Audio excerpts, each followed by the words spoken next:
Fala, meus queridos, estou mais uma vez aqui preparando essa videoaula para vocês. E essa videoaula aí é do capítulo 3, então é referente aí sobre microscopia. Então vamos falar aí sobre a história do microscópio, tá?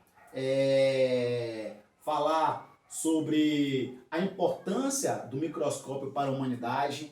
Então a gente está falando aí esses tempos aí sobre virose, né? Então ele tem um papel fundamental nesse processo aí, da verificação desses micro-organismos.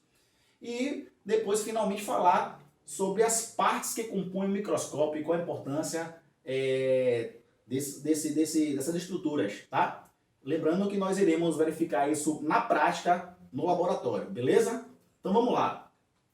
Microscópio, ele teve sua invenção há cerca de 400 anos atrás e começou a revelar à humanidade minúsculas das células e dos micro-organismos existentes, tá? Porque antigamente tudo era olho nu. E aí, muitos dos organismos são microscópicos. O nome já está dizendo, né? São diminutos. Então não é possível a visualização a olho nu. Então a importância desse equipamento para a gente, tá?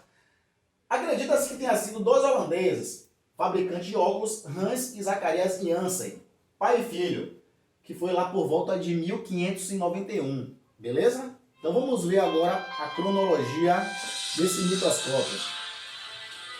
Bom, Janssen e seu filho Zacharias, holandeses, ampliaram as imagens e observaram os objetos muito pequenos por meio de duas lentes de vidro montadas às extremidades. Então aqui mostra mais ou menos como foi esse microscópio aí de Hans e de Zacharias Janssen, tá? Então bem simples, um tubo com lente lá para verificar.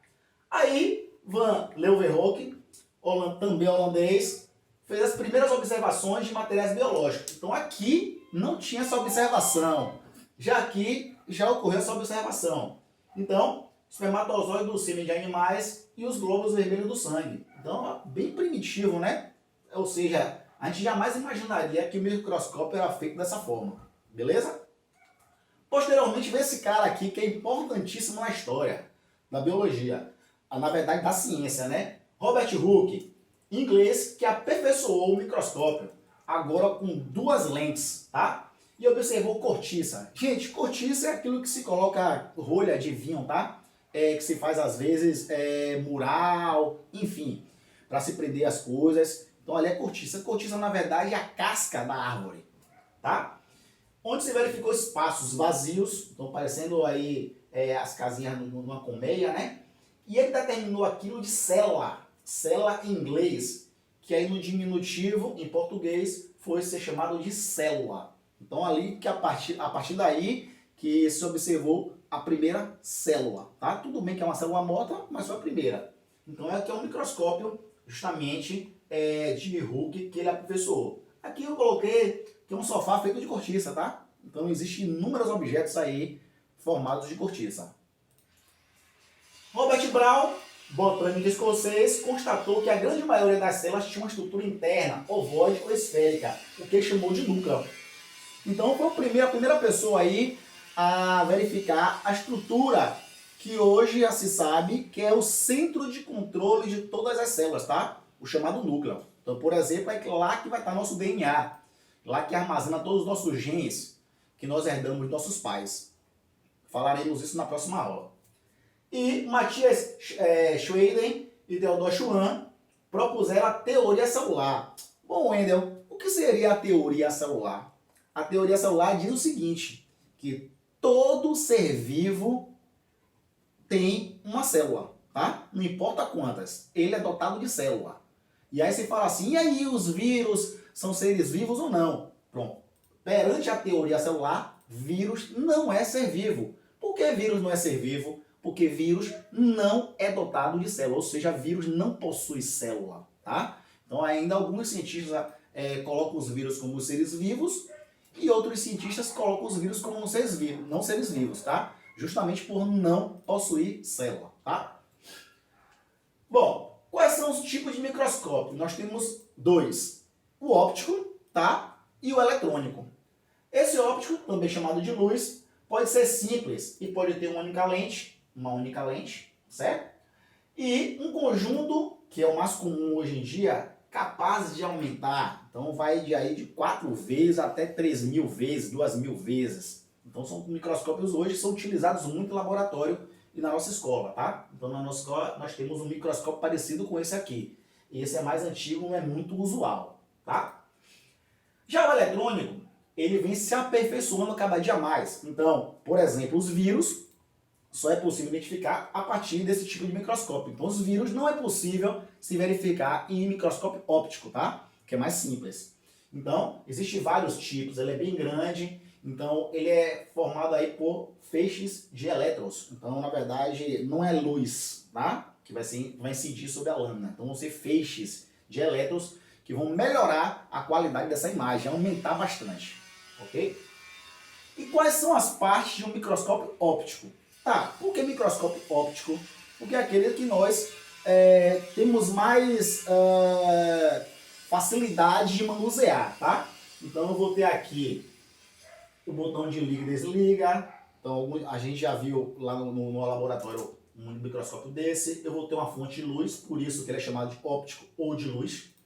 Tem um condensador aqui em cima que você regula a entrada de luminosidade, tá? Como se fosse a nossa pupila, tá? Aqui eu tenho uma platina onde se coloca a lâmina aqui, ela é presa por umas presilhas, tá? Essa platina aqui. Nós temos um botão chamado de micrométrico e macrométrico, já explico para vocês. O braço, onde se pega, transporta esse microscópio. As objetivas, que são as lentes que vão aumentar, tá? 4 vezes, 10 vezes, 50 vezes, 100 vezes e por aí vai. Um revólver que você ajusta, você desloca essas lentes para ver. Um tubo onde estarão as oculares que você coloca o olho, certo?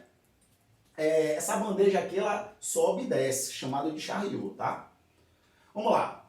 As oculares. 2 sistemas de lentes, em microscópios mais simples, apenas um. As oculares geralmente têm poder de aumento de 10 vezes, e é por meio delas que observamos a imagem ampliada. Então, a ocular normalmente tem 10 vezes. Então, se você coloca lá um objeto onde você vai visualizar numa objetiva de 4, seria 4 vezes 10, certo? Então, seriam 40 vezes. Então, porque já está contando o aumento da lente das oculares. O tubo, suporte das oculares, também chamado de canhão. Em microscópios mais novos, se retira isso aí e coloca uma câmera, que é ligada diretamente na TV. Revólver, peça giratória que comporta as objetivas. Para trocar de objetiva, sempre manuseie o revólver, nunca force as objetivas. As objetivas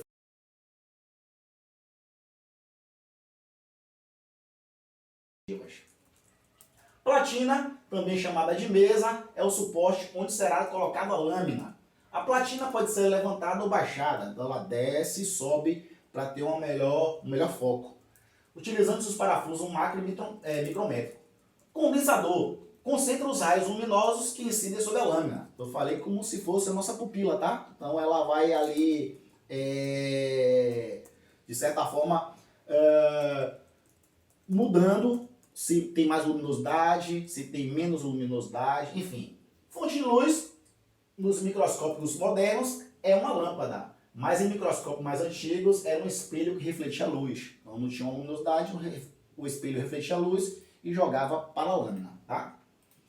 Botão liga e desliga, obviamente. Macrométrico, parafuso que permite regular a altura da platina, faz movimentos amplos para o ajuste grosso, subida e descida.